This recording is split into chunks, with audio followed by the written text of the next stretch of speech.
If you're someone who wants to protect your Bitcoin and who wants to use it wherever you go, so you can send and receive anytime, any place, anywhere in the world, and know that when you lose something, because life happens, BitKey's recovery tools have you covered, just like magic. For security and peace of mind, choose BitKey. What's going on, guys? Crypto Renegade here. In today's video, we're doing a quick first look at the brand new BitKey Bitcoin-only hardware wallet from Block, formerly known as Square. Two things I'll say before we dive into it. This is not self-custody, and this is Bitcoin only. Stay tuned, you do not want to miss this. All right, guys, welcome back. So in today's video, I wanted to do a quick overview. I do first look videos, if you're new to the channel, on brand new Bitcoin or crypto hardware wallets that are entering the market. This one is particularly interesting because I will say that it is very different than any other crypto hardware wallets that I've covered or that really even exist on the market. But this one is especially important to me, not in a good way, but because I used to work for Square when they were developing this, and I no longer work there, now known as Block, but that's neither here nor there.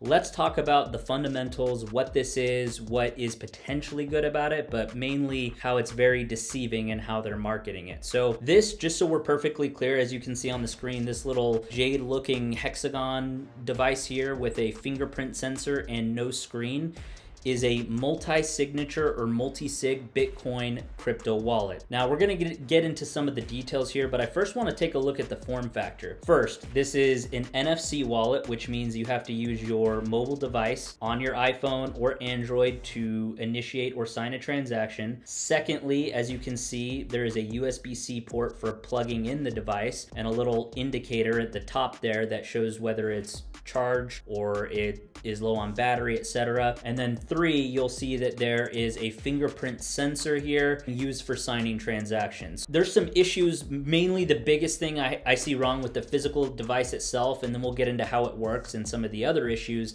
That the biggest problem with the device itself isn't necessarily its shape or form factor directly. It's the fact that you should never, ever, ever use a hardware wallet without a screen. I've covered this in multiple videos before, but without a screen, you're doing what's known as blind signing, which means you're trusting software.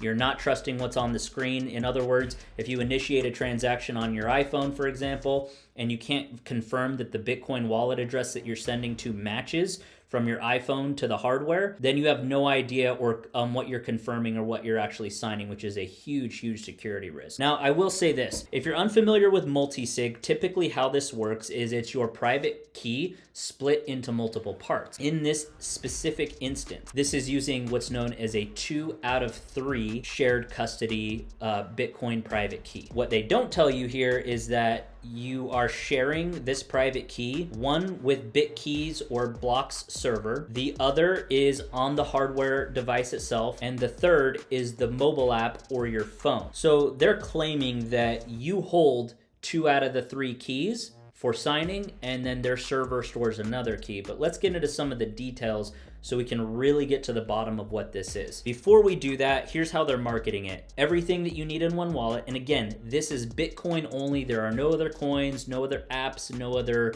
third-party wallets, nothing. This is simply, they're marketing this for people that are new to Bitcoin, that do not want to use recovery seed phrases, that are scared to take ownership or control of their Bitcoin because they've heard the news headlines or the horror stories and they don't want to take full control, and they want to sort of use what this really is, which is collaborative custody, which means it's not self-custody, meaning you're not in full control of your keys. This is giving part ownership of your Bitcoin private key or your wallet with your Bitcoin access to Block or BitKey in this case, which is the same company, and part of it to you as well. So they're trying to say that you have full ownership. Right here it says 2 out of 3 multi-signature wallet with this device that we saw. You also have the mobile app, which is again used to initiate and set up the transactions, and then theoretically you sign it with the the hardware device, it says, and then it goes into peace of mind with recovery tools in case you lose your phone, in case you lose the device, so on and so forth. And this is where it starts to go off the rails in my personal opinion. Now, this isn't designed for someone that cares about privacy and cares about self-sovereignty. This is more of a mainstream grandma and grandpa type wallet, in my opinion, which really means that this is just one step better than leaving all your private keys on an exchange. This is not full self-custody. In fact, having a hot wallet, like a mobile wallet on your phone, I'll give you an example of an open source wallet like Sparrow. That wallet is more self-custody than this is, because you control your information, you control your private keys, and you're not relying on any third party for that. The other thing about this is that in order to use this, you're required to give Block your name,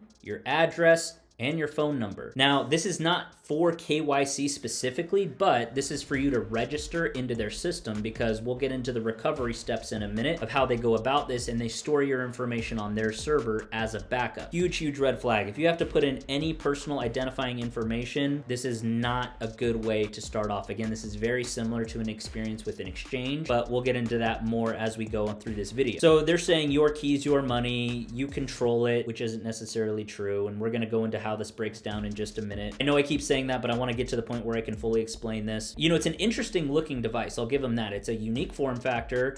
It looks high end. It's, again, this is now for pre-order. It's not out yet until about Q1 or Q2 of 2024, and they're selling it for about 150 bucks. But I'm gonna go into really how this works so that you can really understand what this is before you're researching it, buying it, all that kind of stuff, and really the risks and potentially the pros if you're wanting to do this. Basically, the way that this works, like I said, is it requires 2 out of 3 keys. Now keep in mind, you hold 1 key on your hardware device, BitKey server holds another key. So how this works is, this is a 2 out of 3 multi-signature Bitcoin key. Now, out of those 3 keys, you hold 1 on your hardware device, a second one is held with BitKey servers at all times, so it's in their possession. And then the third is your phone, which is via their application. Again, this is closed source, it's not open source. They may change that in the future, but as of this announcement of the pre-order, nothing is open source. So 2 out of those 3, you have to fully trust them. Also, the hardware device is not open source, at least not yet. There's a whole lot of trust that goes into this system, especially with no screen for you to verify your own transaction. I'll leave that as is.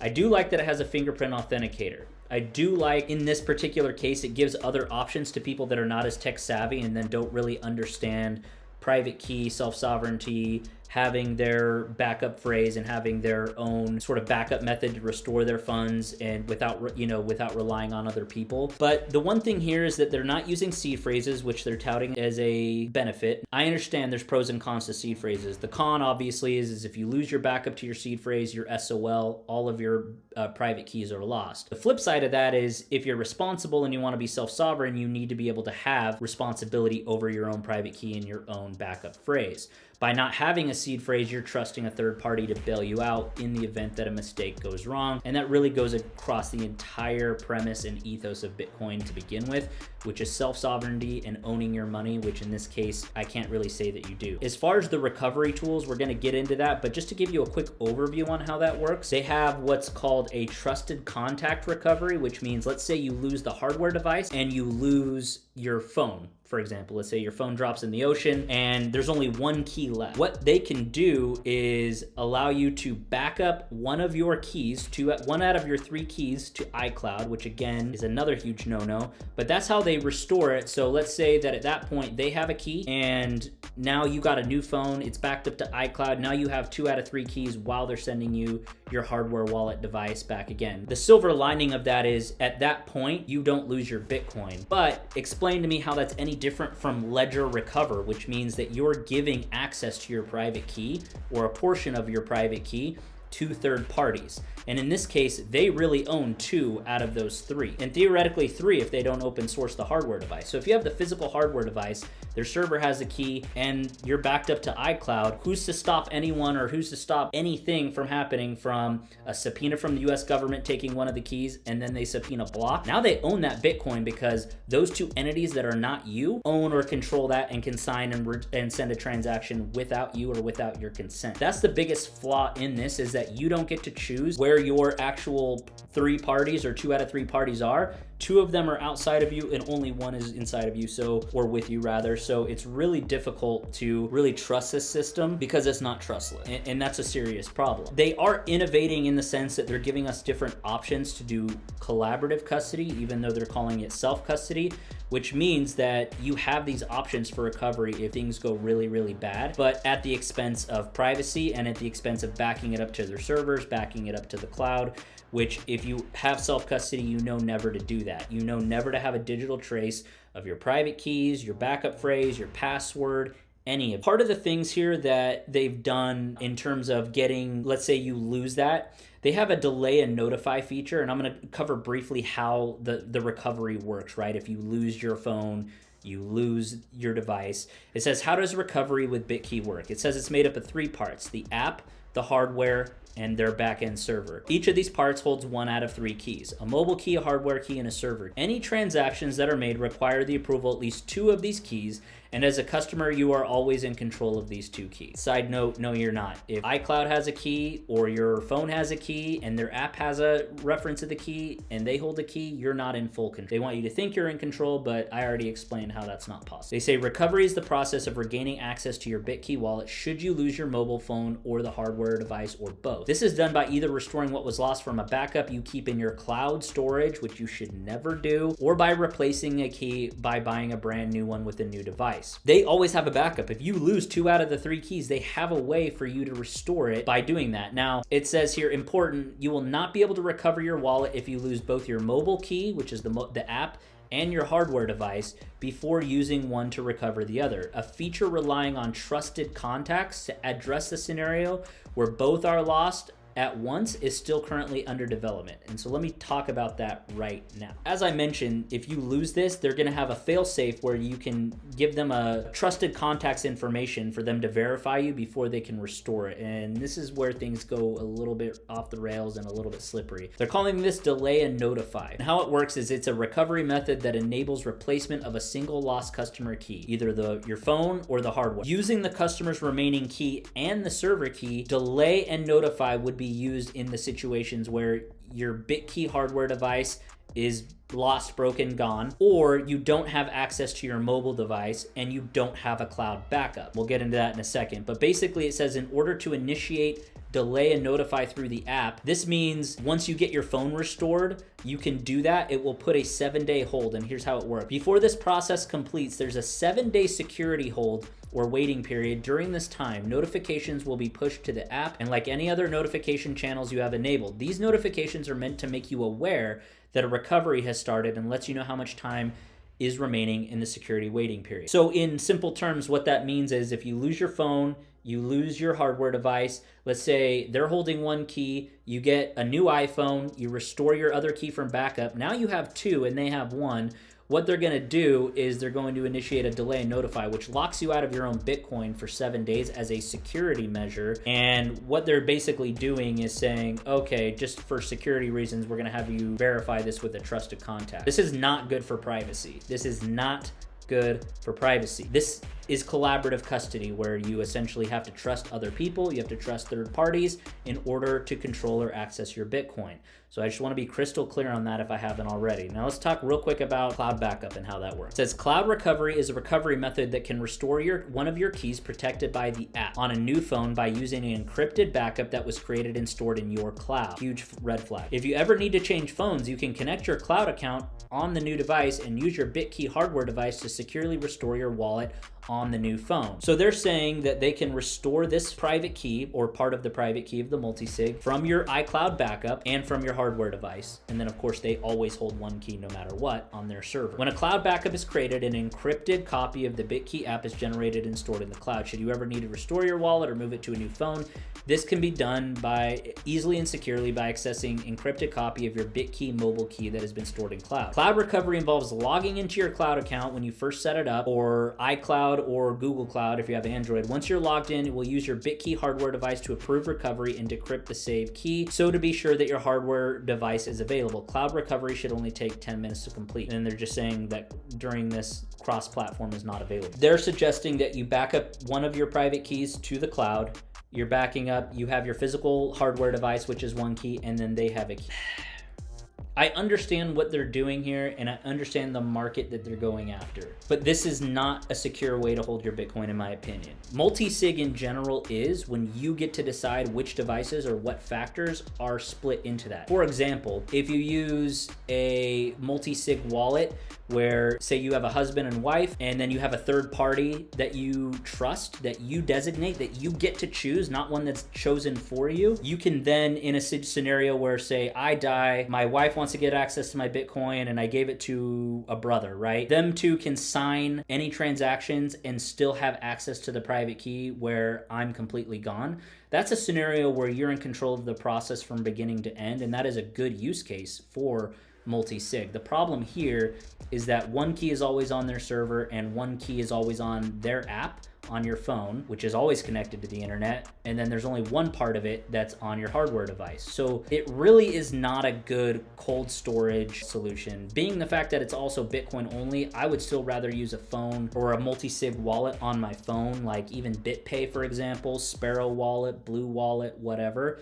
I would still choose that over this because of these inherent flaws. I don't think that they really thought this through, unless, again, disclaimer, they specifically know the risks with this. And I've read some of their articles and they're like, there are trade-offs, there are things like that. To me, security is never a trade-off, but the way that this is inherently designed has a fundamental flaw. And that fundamental flaw is this case where we're gonna control most of it, but we're gonna give you a false sense of security by allowing you to essentially just go through and give you one access key point. Now, technically your phone is your control and your access key point, but it's baked into their app, which is all closed source. Their server's closed source, obviously, and currently the hardware is closed source. Even if they open sourced all of it so you can feel comfortable that you know what's going on with the code, it doesn't change anything in the sense that they still control two of the factors. So multi-sig is basically like multi-factor, where you need multiple factors in order to advance or sign a transaction. They're still ultimately in control and have backups of these. And they're suggesting that you back it up to the cloud. These are for non-tech savvy users, but they're teaching them to be more reliant on third parties than taking control themselves. And that's really the huge flaw, in my opinion, on this. I understand why they're doing it. I understand who they're targeting for this, but it's really providing a slippery slope of teaching people the right way to handle their own security, taking responsibility for their own money, and those kinds of things. So let me know what you guys think. I had tried to get signed up for this just so I could test it, just so I could get my own experience, but without going into too many details, I used to work for Square as they started early development on this, and I made it very clear that the path that they were going down was not one that I wanted to be a part of. I didn't like it, obviously, and you know, I no longer work there. So I wasn't allowed to get on sort of the beta or anything like that. But if you actually look at how this works and you think about who is in control versus who is not, I want to know your guys' opinions. Is this something that you would use? Is this something that you would trust? Do you like the user experience of having collaborative custody as opposed to self-custody, where you're completely in control, which means that if something goes wrong, it's your fault? Whereas this one, if you make mistakes, there is technically a way to get bailed out, but you have to provide personal information and you have to give it to a third-party company like Block. Let me know your thoughts on this. I'm gonna do more videos on this because this is just so different and so interesting to me on when they release more of this in the future, when it's really out in the wild versus the pre-order that it is now. But so far, the deep dive that I've done is just red flags all over the place in multiple ways. The concept or the idea of what they want to accomplish is good, but the execution is absolutely horrible. But that's my opinion. Let me know what you guys think down in the comments. Let me know what other questions you have on this, or whether you like it or don't like it, and I will make a follow-up video on this in the future again. That's gonna be it for now, guys. Stay tuned for future videos. Crypto Renegade out.